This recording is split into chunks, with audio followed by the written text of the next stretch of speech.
Good evening and welcome to a WATD Political Forum. I'm your moderator, Christine James, and I'm joined by reporters Tom Gorman and Bobby Clark asking questions tonight. This primary election race is for state rep for the 1st Plymouth District. These candidates are in studio. We've got Scott Hokanson, Michelle Badger, and Art Desloges. Good evening. Stephen Michael Palmer is also running for this office. All are vying to be on the ballot for the general election this fall. Timing you all tonight is our own Charlie Fulmer. And we're joined by our media partner tonight, Local Scene, PAC TV. And I tell people our format is simple. We've asked the candidates to have prepared opening and closing statements ready. The opening, no longer than 2 minutes, please, and a 1-minute close, please, as well.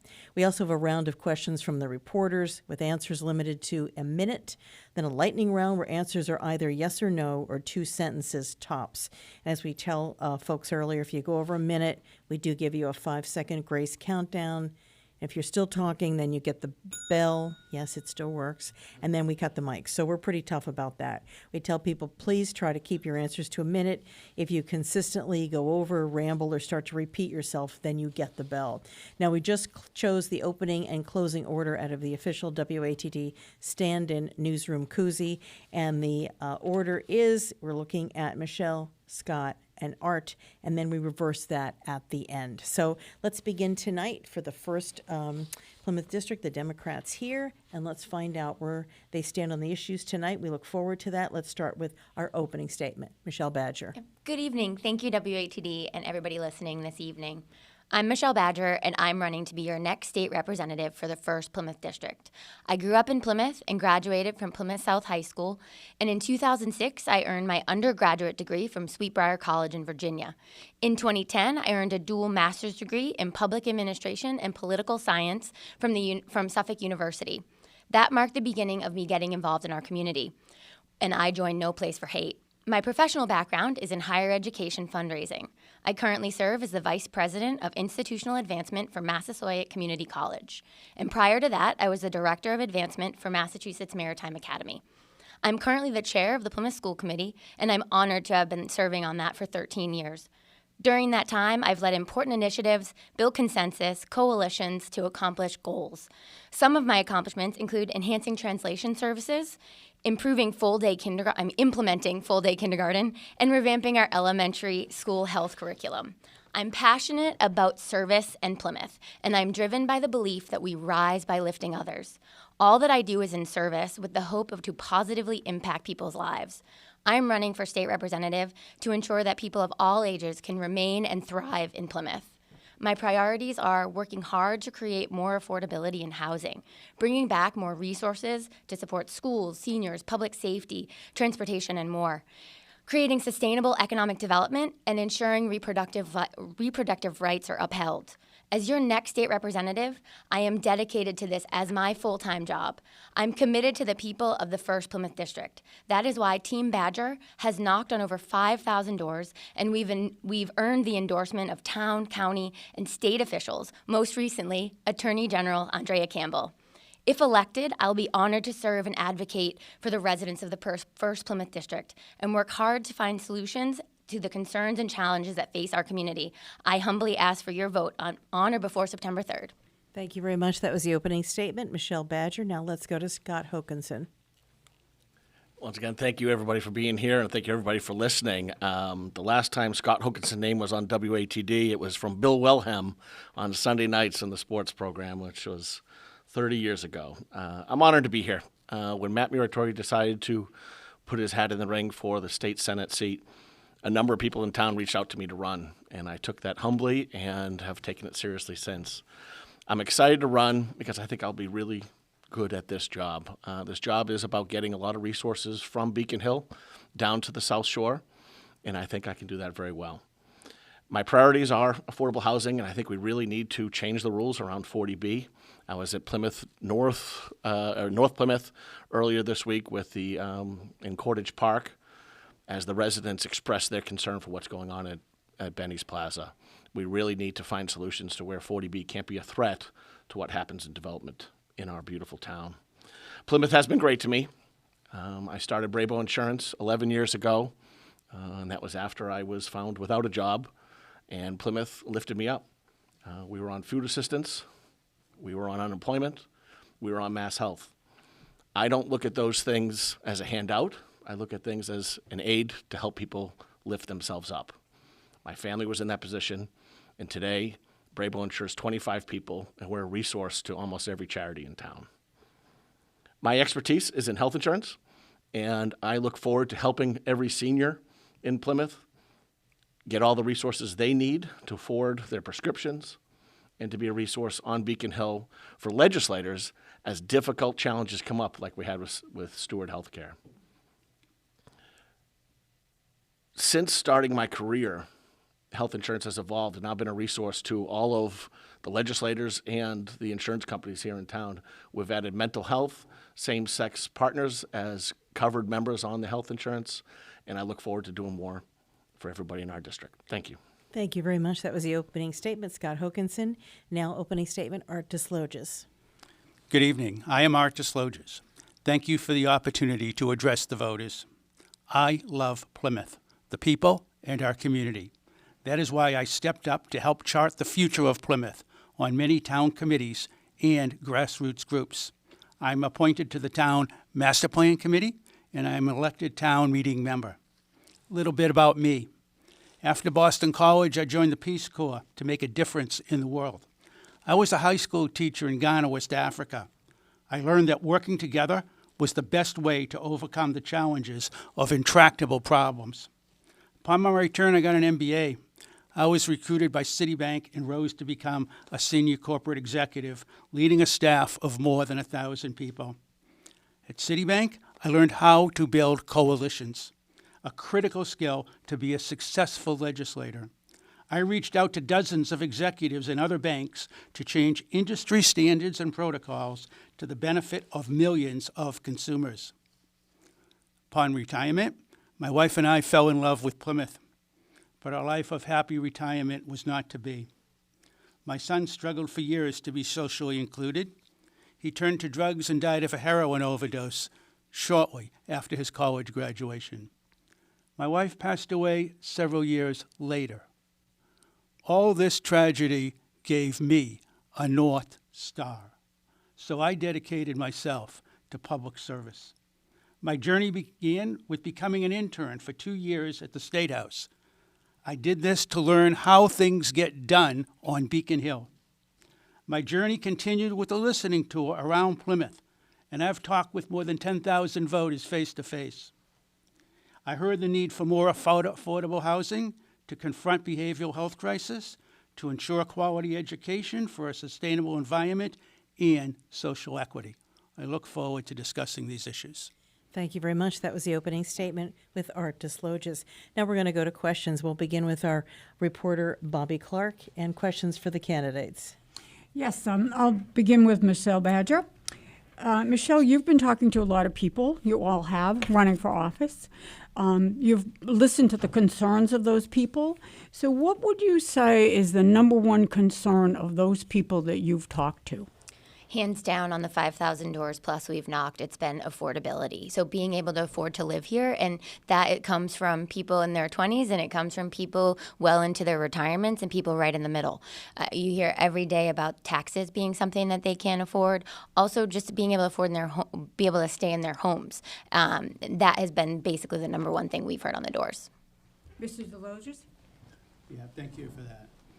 So in addition to knocking on doors, I talked to more than 10,000 voters face to face. I also heard the issue of affordability and having more affordable homes in Plymouth, that we need to confront the behavioral health crisis, and I know firsthand how this destroys the dreams of families. I heard the need to protect our environment and preserve open space and deal with overdevelopment in Plymouth, and we need to keep taxes low. I believe in stepping up, and tonight I'm going to tell you how I'm working on these issues today as we speak. Same question, Scott Hokanson. Affordability is a big one. I have 3 children in their 20s. But another big thing that everybody is concerned about is our school system and what investment we need to make moving forward. I think a lot of our school system's goals are getting people to get into college, and I think that we need to shift that to make them prepared for life. And that includes our tech programs and other ways to educate people that aren't about passing tests. MCAS and SATs are not what make somebody a productive member of our society. I have 1,100 small business clients on the South Shore, and half of them don't require college degrees. We need to shift our educational focus to giving people preparation for life, not just passing tests. Okay. Tom Gorman, questions for the candidates? Now, what are your thoughts about the migrant issue? Okay, let's start with Scott. So my third child, Andrew, works for a Plymouth Area Coalition for the Homeless. He's responsible for their food distribution. So he goes to grocery stores, picks up the food, and manages their care. So he's had an intimate relationship with the people that are housed in Kingston. I refer to them as hopeful Americans.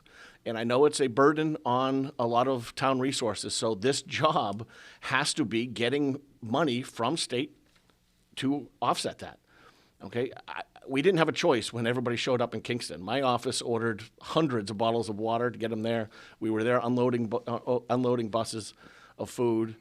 The job is getting resources, and when we get assigned hopeful Americans, I will fight hard to make sure that it does not burden our town budget. Same question, Art. This is a very difficult issue. It costs lots of money, but it's yet difficult not to be humanitarian. Sleeping in the streets is not the answer. I remember as a young man walking through South Station, and I saw families trying to sleep on the benches. It didn't work. It was bad for business, and it was bad for the soul of a city. I have a plan.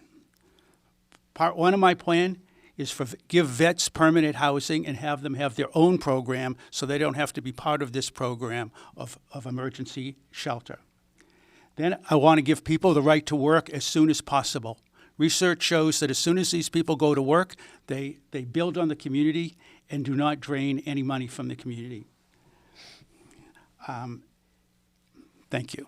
Okay, same question, Michelle. I think it's important that we treat these individuals with dignity and respect. I think that's the number one thing we need to remember. They're people, they're here, and we need to help them get the resources they need to be able to get on their feet. And, you know, as Art said, get to jobs where they can then continue to, you know, get on their own 2 feet. The federal government needs to step up with additional funding for us in the state.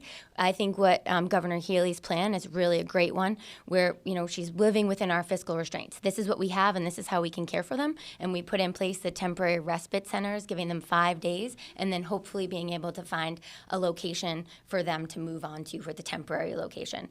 But we need to make sure we get the basic assistance that each of these individuals need, whether that's English, learning English. But I know that we have even more difficulty in getting English language educators. It's a hard thing to find. I know at Massasoit we struggle with enough people, but we do want to make sure that we continue to help these individuals. All 3 candidates here have spoken about things that you hope to accomplish at the State House. They all take resources. You'd all be freshman legislators. Big part of your job is bring home the bacon. So your first year there as a freshman, how are you going to do that? How are you going to bring the money to Plymouth? Art. So there's several things I do right away. The first is what committees to get on. And so the one on housing, I would try to get on the Joint Committee on Housing. The second thing is I try to get on the caucuses. So the caucuses aren't committees. They're groups of like-minded legislators that get together and try to advance things for their community. I would get on some of those that deal with the housing issues and issues that face on Plymouth. In addition to that, I would use my office in Plymouth to shine a light on all the many institutions and community groups that are doing work along these lines. Thank you. Same question, Michelle. Okay. For me, it's about creating relationships. It always has been on the school committee. It's always been about reaching out and connecting to those people who have the resources and the knowledge that I might not have, because I don't think anybody can say they're the expert on everything. And so for me, it's about reaching out to the experts, making sure we create relationships, asking to get on those right committees. But again, we're freshman legislators. Are we legislators? Are we going to get on those? Probably not. But we can do our best to get on the ones we want to. Meet with individuals to make sure that I have an open door policy as a school committee member. You call, you email me, I give you my phone number, and we have a conversation. It will always be that way. That's always how I've been. So making sure creating the relationships and really advocating and working full time and very hard, like I have done for the last 13 years on the Plymouth School Committee.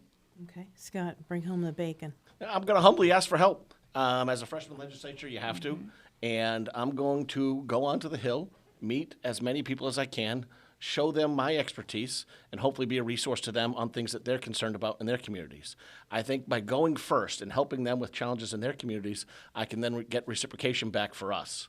Health insurance, the closing of Steward Health Care, I know what's going on there. I know these issues, and legislators have reached out to me for years. Jim Cantwell here. Any insurance issue that came up in Marshfield, called Jim, Mr. Flood Zone, the seawalls and what have you, he was calling me, on how to communicate with the insurance companies. That's a challenging issue. And right now in health insurance, you have to bridge the gap between insurance companies, employers, employees, people, and hospitals.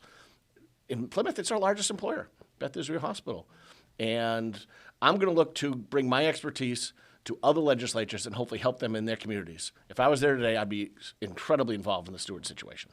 Okay, you're listening to a WATD Political Forum. It's the race for the 1st Plymouth District. It's the Democratic primary. Now, if you're not sure if you're in the 1st Plymouth District, the precincts are 4, 6, 7, 8, 9, 10, 11, 12, 14, 15, 16, 17, and 18.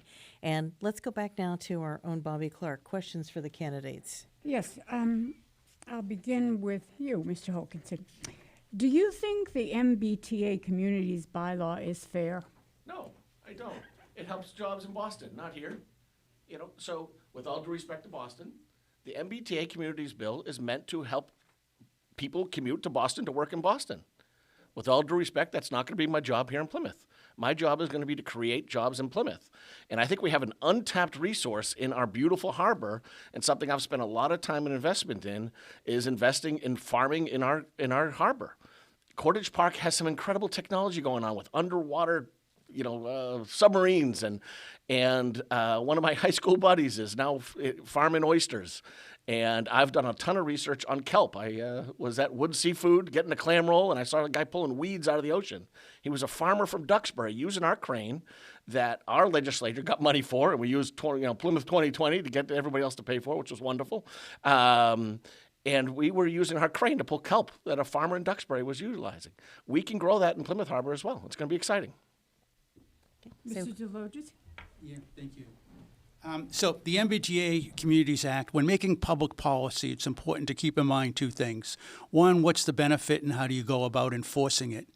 The MBTA Communities Act is designed to put density housing to help the environment near transportation so people can go in and out of cities and get closer to jobs. That is a very good goal. What is not good is that the state has mandated it. There are other ways to implement public policy, such as education, funding, and putting in consulting groups to help towns figure out how to do this without all these mandates. So I will work to eliminate the mandate and get more safe harbor for Plymouth. Yeah. Yeah, so for me, I believe the MBTA Communities Act obviously doesn't directly impact Plymouth now because we've had our station closed since 2021. And I really believe that we need to bring back that transportation to Plymouth. People bought and purchased homes there. It might not be in the 1st Plymouth District, but they bought and purchased homes near there for that purpose. We need to reinstate that. We need to make sure that that people have access to transportation. I think that's a huge problem in Plymouth.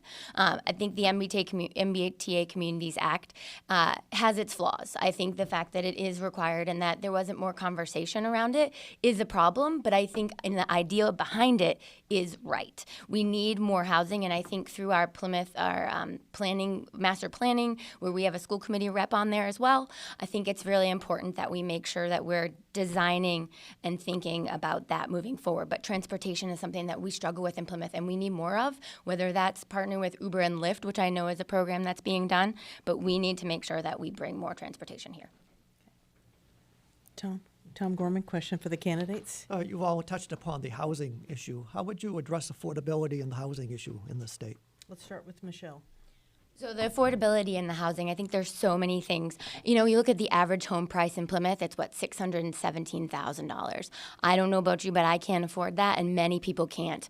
I am somebody who lives in Plymouth, but because my parents live in Plymouth. I love Plymouth, and I'm glad that my parents live here so that I can afford to live here. Right before I decided to run, I was thinking about putting an addition on their home because that's what I can afford. I'm a single person living here, and so for me, I think we really need to look at how we bring sustainable economic development into Plymouth. That's going to lower, hopefully, maybe not lower taxes, but keep them from rising at the rate that they're rising. Looking at our blue economy, looking at maybe bringing biotech and some other things in here. But we've got the ADUs that we have in Plymouth, which is very exciting, but that's not going to help everybody because that's a huge investment to be able to put that on your house. We have the Affordable Homes Act, which I think we've been doing, $5.4 billion, and we need to do more of things like that because we need more housing. That is simply why everything costs so much. I have friends who are buying homes and wondering how they're going to pay for childcare now. That's the same question. Let's go to Scott Hokanson. One of the things I support is increasing the circuit breaker tax bracket, help seniors afford their homes.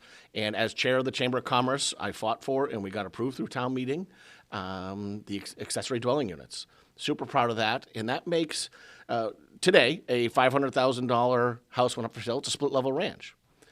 A buyer can look at that split level ranch and turn the bottom floor that has backdoor access. It's illegal, meets all the zoning requirements. But that bottom floor can be a rentable unit. So now someone like my 25-year-old daughter, who's in the teachers union in Plymouth, she helps children with autism learn to communicate.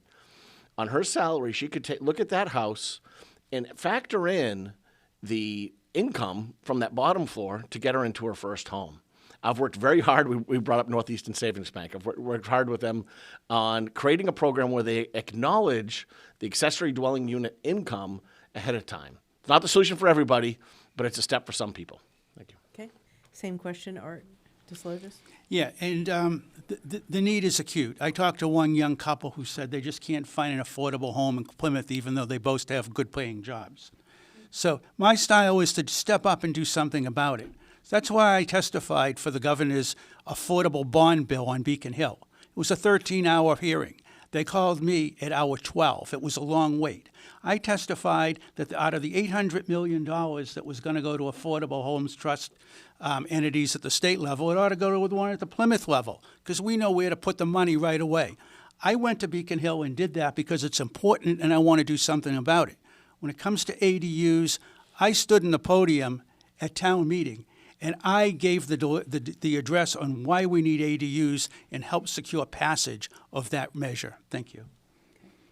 I'm going to ask you a follow-up question because you brought up a topic that I've asked a couple of times. We talk about affordable housing all the time, but we don't hear numbers. I wanted you to give me numbers. What's an affordable apartment rental and what's an affordable home? Sure. What do you think? 200,000 for a house, 300,000? So the AMI level to get affordable housing is around $118,000 for a family of four. So below that you qualify, above that you don't. But a house, the average house in Plymouth is around $400,000 or $500,000, and most people just can't afford that. So I have a plan on how to do more housing in Plymouth. But I'm looking for a number. I'm looking for what do you think is affordable? So what is affordable? Yes, a rent and a house. So just give me a number. So a rent of $2,400 is considered, the words are, it's considered housing challenged because 30% of your income is going to housing. Okay. So that would be, above that would be okay. Below that would mean you'd be burdened by your 30%. What about a house? So a house, I believe the numbers are $300,000. Okay. And do you think that's affordable? Is that a number that you consider affordable? I think affordable is going to have to be according to the income of the people looking for it. Okay. I believe we ought to give credits to first-time homeowners, as well as have a credit a down payment assistance program to houses that are in the affordable range, such as $300,000. That's a program that worked well in Minnesota to create demand and therefore created more housing. All right. I want numbers. Michelle Badger, what do you said 600,000. That's a lot It's for a lot. that is a lot of money, and it's hard to imagine even saying 600,000. Wow, and get closer to Boston, it's what almost $1 million now. Yeah. So, what number, if you were to buy a house, what would you be looking for? What's the number you're looking for to buy a house and an apartment? We say affordable housing, but I want to hear some numbers. Yeah, I think that is hard to pick that number, but for me, I wouldn't want to go over 300,000. I mean, honestly, but it does depend on your income. I mean, that's a huge piece. What are you making? What kind of house are you looking to buy? I jokingly say that sometimes the only house I can afford is a really, really like something that needs to be bulldozed and start again. That's what I see. And that you buy it for $150,000 and you're going to put $200, $300 into it just to get it to be what you need it to be. For an apartment, the stat that Art threw out, that $2,400 is my understanding of what is like an average people will be able to. I think it's for a family of 4, I believe that is what it is for a 2-bedroom. But that's still not affordable. I mean, think about the average person who is also paying their So tell me, student what would loans. that number be for you? For me, I would say, I wouldn't say I'd want to spend more than $2,000 a month. That'd be a big chunk Okay. of my income, but depending on the size. If I'm going for a studio, when I lived in Alston during grad school, it was $1,000 for a month for my tiny baby studio. And so, I'd do that again, but I'd hope it was more than what I got in a studio, but for $2,000. Scott, some affordable numbers. What do you think's an affordable house? Yeah, I think something in the $350,000 range should be a goal, that we have housing units that are available in that price range. Affordable, to Art and Michelle's point, is how much money you make and 30% of your income. Yep. But we're competing against Mass Health for a 3-bedroom will pay $3,800 a month. And if we have units owned by Wall Street, they don't care. Okay, so one of the things I support is not letting Wall Street own more than X number of units here in Plymouth. And I'll need help designing that program, but that's going to be something we're going to work for in Massachusetts. So you give me a number for an apartment. What do you think's affordable? Let's So, say one of your kids. My daughter right now, she's paying $2,400 in the Walmart parking lot for a 2-bedroom. It's lovely. It's nice. It's clean. It's not Plymouth. It's not personality. It doesn't add anything to our town. But her point, she's like I said, but she's also working 2 jobs. Okay, she works every day at the Plymouth school system, and then she has to do private lessons with children with autism after she comes. I'm lucky enough I get her dog during the day, so I get to see her every night. But she comes at 6 o'clock at night, 6:30 at night. She's exhausted. Okay, she's got 2 jobs in order to afford herself. So, but one of the burdens she has is I paid 100% of her undergrad. She paid for grad school. Her grad school payment is over like $1,000 a month. Yeah. And I paid 100% for undergrad. So once again, we have told kids for the last 20, 30 years, you need a college degree. Quite frankly, you don't. Okay? 3,000 people came to Plymouth last year and bought houses. We're competing with them. I tell you, I know a lot of plumbers, electricians, and a lot of good jobs that are making more than my college-educated colleagues. Thank you. We're going to take a quick break now. You're listening to a political forum, and it's the 1st Plymouth District, the Democrats in the primary. We'll be back right after this. We have Michelle Badger in studio, Art Desloges, and Scott Hokanson. And right before the break, I asked the last question, so now we're going to go to WATD's Bobby Clark. Thanks, Christine. And I'll ask you, Mr. Desloges, first, and then we'll go to you, Mr. Hook, and then we'll go to Michelle. The State Department of Environmental Protection denied Holtec's request to dump 1.1 million gallons of radioactive waste into Cape Cod Bay. What would you do at the State House to ensure that ruling sticks? Art? I was drawn by the injustice that the community did not have a say in the Holtec plan to discharge the radioactive wastewater into the bay. So I stepped up and did something about it. I attended the oversight panel meetings every 6 weeks, and I joined the grassroots group that spoke out against it. I joined my colleagues in front of Town Hall in the freezing rain, alerting the public to the dangers of this whole process. I wrote and filed legislation to get a citizen majority onto the oversight panel. I'm the only candidate that did that. I testified with my colleagues about this legislation. Because I'm not the state rep, it didn't pass. But as the state rep, I will see that it passed. I have said in front of the town hall at the rally that if elected, I will put a moratorium on evaporation until it's concluded to be safe. On this issue, I will say I walked the line.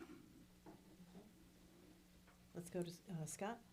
I have to admit, if I get to Beacon Hill, I'm going to call Art for help on this, okay? Art's worked really hard on this. He has, and he deserves credit for that.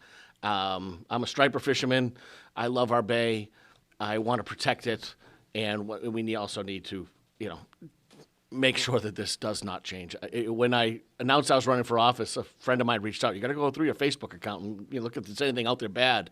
And I joked, and I went back there, and there was a picture of me out there fishing, saying, "Can we just not ruin this?" It was from about 2 or 3 years ago. Can we just keep our bay safe? So once again, I commend Art and the work he's done, and others in the State House that have passed this legislation. And of course, from Miles Standish to our beaches to our bay, this is non-negotiable for all of us in Plymouth. Okay.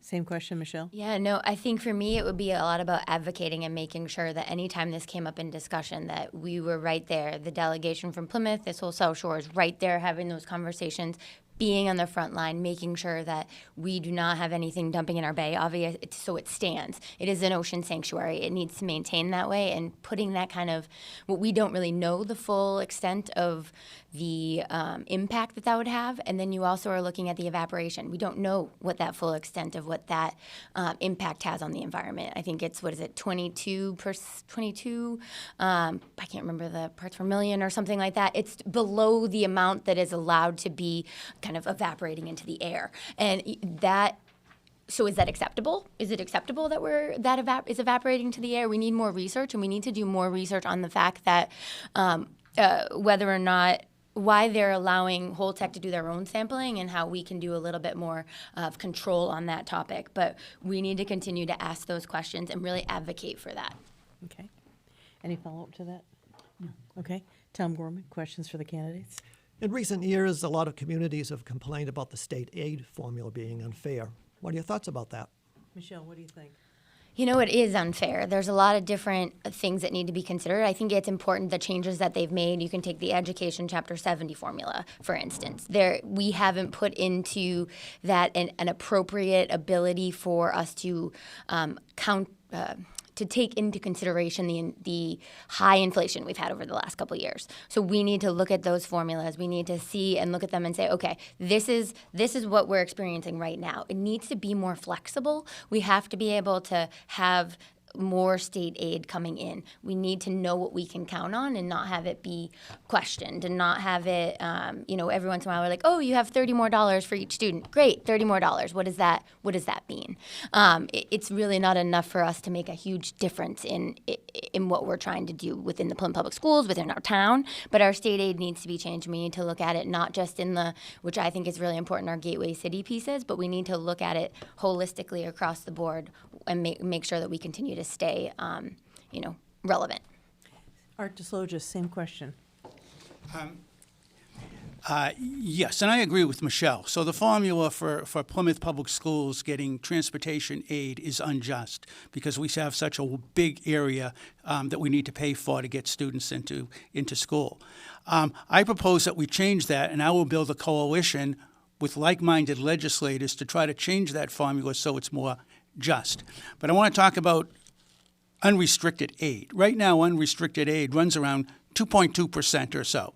I believe the state, and I will advocate, should take some of all the grant money, which runs into the billions of dollars, but there's lots of strings attached to aid, to grant money. You have to do many things as the state wants us to move along. Some of that money should be moved and increased it to unrestricted aid. And let me just give you one quick example. When Plymouth was repaving the street, Water Street, they ended up having to put in extra pavement and extra rotary because that was a state formula. If it was unrestricted aid, Plymouth could have done that same project cheaper with the autonomy being made by Plymouth, and everybody would have saved more money. Okay. Same question, Scott. As a small business owner, revenue has to cover expenses, and there is no hiding from that. And what expenses we have in Plymouth need to be covered by revenue. And hopefully this job will be getting more of that revenue from the state. And the unfairness, every committee, the school committee, the Department of Public Works, and all the different resources that we're going to have to fight for on Beacon Hill are going to have to be advocated for relentlessly, consistently, and intelligently, with arguments of why it's a good return on investment for the state of Massachusetts.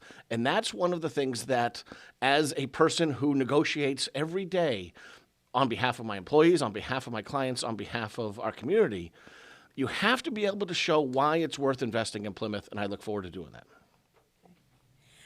Brought up a good topic here about what happens with legislators and leadership and what happens on Beacon Hill. Usually at the beginning of the sessions in the state legislature, I think this time, what was it, over 7,000 bills were filed. Very few of those get passed. It's a lot of former legislators and current ones have told me very off the record, it's a game. You've got leadership, you've got those who march lockstep with leadership, gives you advantage on getting things passed or not passed if you make an enemy of leadership. It seems like almost some kind of a Machiavellian play where you really have to maneuver to be able to get stuff done. So I'm going to ask you a two-part question. Number one, what needs to change about the way bills are passed in the legislature, if anything? And part two, and I'll give you a minute for that too, does leadership have too much power or not enough power? Let's start with what needs to change in the legislature, if anything, if you believe, Scott. Well, what I think is you need somebody there that can go across the aisle. Now, there's not many people across the aisle in the State House. I think it's 25 Republicans, But what we need to do is pull all of Plymouth together as well. And I think I'm a unique candidate that's going to be attractive to both sides. We're all Democrats here. We want this seat to turn Democrat. It's been Republican for too long. And I think I'm the best candidate to do that.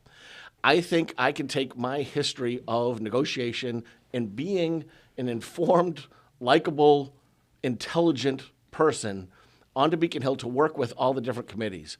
I think I have a unique skill set that's going to be attractive to a lot of people and get me time with those leaders. And I think especially with the Stewart situation going on, there is a ramp that I can go that's going to be quicker than a lot to talk about one of the most serious issues we have here in the state of Massachusetts. Okay, but I still want you to answer the question. What needs to change about how bills are passed in the State House? Do you think anything needs to change? I think we need more transparency on what people are doing behind the scenes, and I think there's, I see no reason for closed sessions on important issues. I think that should all be public. I think all the minutes of those meetings should be public, and I look forward to making my position in my meetings 100% transparent. And does leadership have too much power? Sure they do, but I probably have too much power at Bravo Insurance as well. Everybody might come up with ideas, I might make a decision. So you do need people to make decisions. And I think strong leaders listen, but strong leaders are also not afraid to make tough decisions at times. So you do or you don't think leadership has too much power? I think we have a great constitution. So no, I don't think it's too much. It's a constitution that we've had since the Commonwealth was established, and it has checks and balances that are appropriate, and I believe in our Constitution. Okay. Same question, Art. What do you think about what needs to change about the way bills are passed in the legislature? That's part one. And part two, do you think leadership has too much power? We definitely need more transparency. And that means that every vote ought to be published. It also means that the amendments ought to be published. It also means that the votes on amendments ought to be published. It also means the amendments ought to come up for votes. That is why Deanna DeZiglio is auditing the legislature.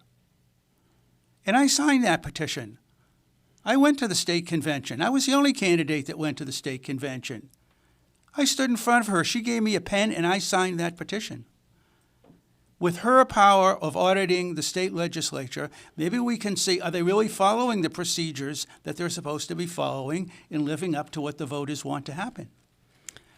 Your last question was, do you think leadership has too much power? They have too much unrestricted power, right? To be able to cram.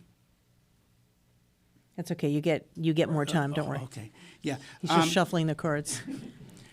After a bill comes out of committee, all right, and then it's negotiated, it needs to be negotiated openly so people know what's happening. I worked with the Sierra Club on the back door, on the end of what was happening in these back rooms. It is a tremendous amount of work. The regular legislator would just not know unless you have partners about what's going on. I have partners there. that can tell me and guide me as to what is going on with each amendment. That process needs to change. And I look forward to Deanna's audit and see what recommendations she has. Okay. Same question. Or two questions, really, about what needs to change with the way bills are passed at the State House. Whether maybe you think they don't, maybe you think it does, and do you think leadership has too much power? Yeah, no, I think that we need more transparency. I know it's going to be like repeat for this moment, but we need more transparency in our State House. What gets done? We need votes recorded. We need minutes out there. We need to know where our legislators stand. Every moment, every step, we should be able to know what's happening. When we come to conference committees, we should know why things are being held up. For example, I work at Massasoit Community College. I can get it out. And we have an issue that's been coming up, and it's the second time in 2 years that we have our public employee union our contract has been approved, and the money for it was not. But nobody can tell us why. And we're working with people within and trying to move that process to make sure that they can get their money, and they should be able to get their money. But we don't know why. Like that discussion should be out in the public. Why hasn't the money been allocated? We need to know. I think that we just really need to know what's happening, because they're our representatives. That's the important piece. And do I think that leadership has too much power? I think leadership does have a lot of power. Is it important that it has the power? I think in some cases probably yes, but we're not getting things accomplished, and we need to get things accomplished. What are we, the least effective legislature in the country? That's not a stat that anybody in Massachusetts wants to have. So I would say I'm committed to seeing that we potentially term limits or something we think about, but we need to really look at leadership and say, all right, like, we need to get stuff done. The people here are voting us in to get stuff done and to get resources back. And if we're not doing that, then why are we there? And I think that's a really important thing to look at. Okay. Bobby Clark, questions for the candidates? I hear a lot of concerns from people in town that Plymouth is overdeveloped. They're very concerned about various areas in which building continues to be built. They're worried about, will we run out of water? They're worried about too many children having to be educated out of schools. We have, I think, Michelle, almost 7,000 students right now. That's a lot of taxes that we have to pay. We're glad to educate our children, but people say, where will it end? Do you think Plymouth is overdeveloped, Michelle? I don't think that Plymouth is overdeveloped. I don't know if we've developed in a smart way. I think that is one of the things. I think we need smart development. We need smart sustainable economic development that goes for both housing and, I think, bringing in businesses and corporations. But I think for us, I think I'm super excited about the master planning project. I mean, the committee, I know we have a member on the school committee. I really wanted to point myself, but I didn't. But it's just a thrilling thing. You see 200 people come to a meeting because they care about what's happening in Plymouth. They want to see us develop properly. They want to see us, I live right near Red Brook, and I every day am stuck at a stop sign that should be a traffic light, but it's not. And so, but because we didn't plan properly for that number of people. But it's not that we are overdeveloped. I think it's just the structures around and where we put it and how we plan is really important looking forward. Thank you, Bobby. In my listening tour of listening to more than 10,000 voters, pretty much all of them had a feeling that we were overdeveloped and heading for even worse overdevelopment. I believe in doing things about it. So I got appointed to the Town Master Plan Committee. And we have a number of priorities. And one of them is, how do we grow? And how do we deal with affordable housing? And how do we deal with development? What kind of development do we want? Do we want it in one place, this place? How do we preserve open space? Those solutions need to come from the town, from the community. And that's what the Town Master Plan Committee will do. It will reach out for a whole year-long process, and I'm part of it, to find out what the community's vision is when it comes to development. And we will have a lot of conversation and a lot of reach out, and then we'll synthesize that, and that will be the plan. And it's very important that we take this journey of making the Town Master Plan Committee together, because the journey is going to be more important than the policy. You just made it good. Scott Hokanson. I was at Cottage Park when North Plymouth residents were talking about what's going on at Benny's Plaza. Today we collect $68,000 in taxes on that plaza. I don't know for sure, but I think it was sold for about 11 million bucks. It's not going to go through because of the zoning and that kind of stuff, but I think that's what the property is worth. The only solution to not developing that piece of land the way we want is to put in a land bank where we get funds from the sale of houses for people that are not staying in Plymouth. Okay, if you stay in Plymouth, it's not going to apply to you. And then that money goes to town meeting, and town meeting decides what to do with the properties that they're going to buy. There's something going on down the old Full Sail Bar down in Whitehorse Beach that a lot of us have loved. You know, there's a meeting on that, I think this week, it might be next week, about what the town's going to do with that piece of land. When the town can control what happens, that's when Plymouth wins. And I do think it's overdevelopment. I do think we need to fight off 40Bs. And the way to do that is for a tax on people that are selling houses that aren't staying in Plymouth, and that creates a land bank of money for town meeting to decide what to do with. Let's go to Tom Gorman. Questions for the candidates? There's been an increasing number of both residents and businesses leaving Massachusetts. Why do you think that is, and what can be done to reverse that trend? Let's go to you, Art.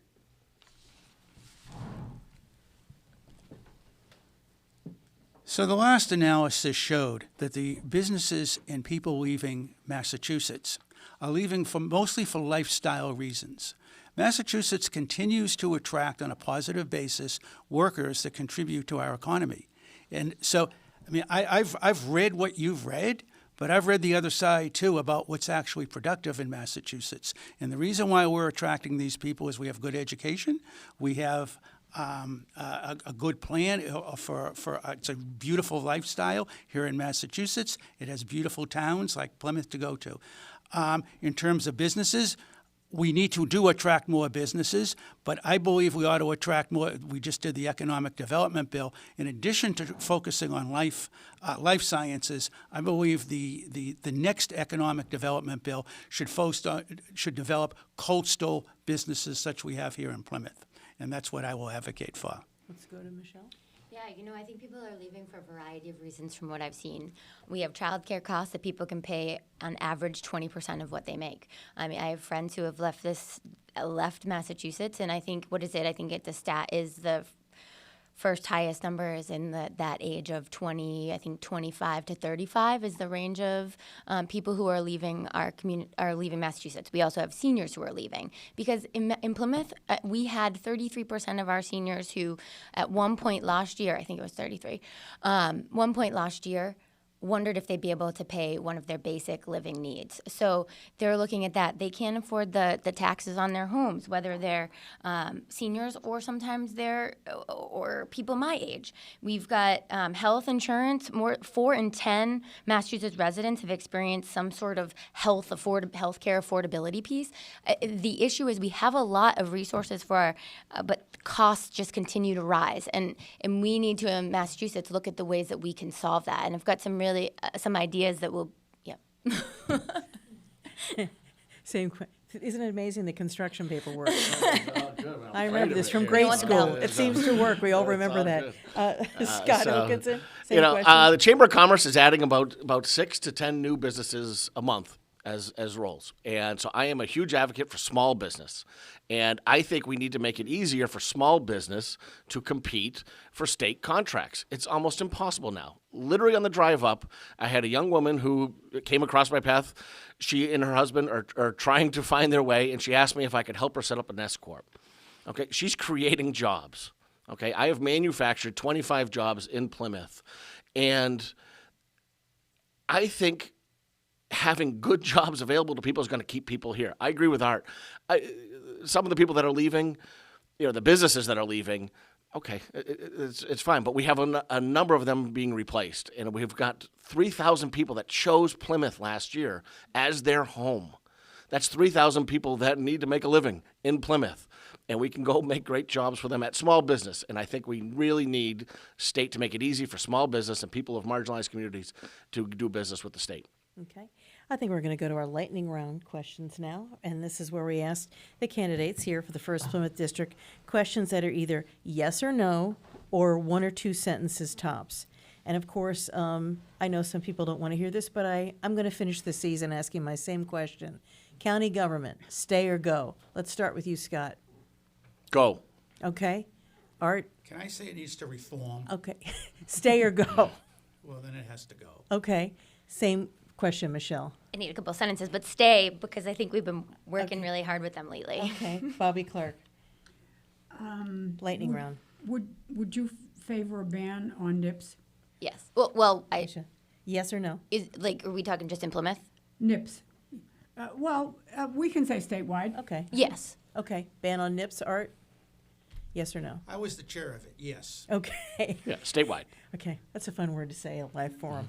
Anytime we can work that in. What was the last book you read, Scott?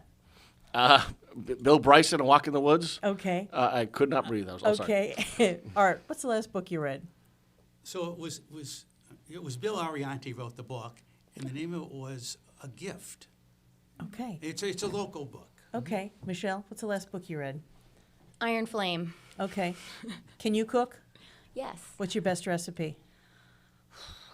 Southwestern spaghetti squash bake.